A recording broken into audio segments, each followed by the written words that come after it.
নমস্কার, আমাদের কৃষ্ণা টক্স বাংলা চ্যানেলে আপনাদের স্বাগত। আজকের ভাবনা, চলে যাব বৃন্দাবন। বৃন্দাবনের নাম শুনলেই মন যেন এখনই উড়াল দেয়। মনে হয় কবে সেই প্রেমের মেলা অগিয়ে আনন্দ ভাগ করে নেব। আমরা বৃন্দাবন বলতে কি বুঝি?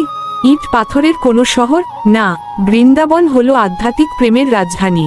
আমরা যখন বলি চলে যাব বৃন্দাবন, তার মানে হলো আমরা জীবনের চিরন্তন আনন্দ বা রাসলীলাভূমি খুঁজতে চাইছি।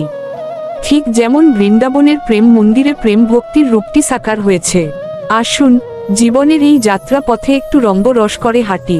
আমরা আসলে সেই লীলাভূমিতে যেতে চাই যেখানে নিত্য আনন্দ বিরাজ করে। সেই আনন্দ শুধু চোখে দেখার জন্য নয়, তা হৃদয় দিয়ে উপভোগ করার জন্য।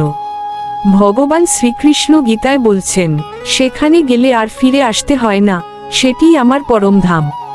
শ্রীমদ্ ভাগবত গীতার 15 অধ্যায়ের 6 নং শ্লোক। তাই চলুন, জীবনের সব জটিলতা ফেলে সেই আনন্দময় পরম ধামের দিকেই যাত্রা করি।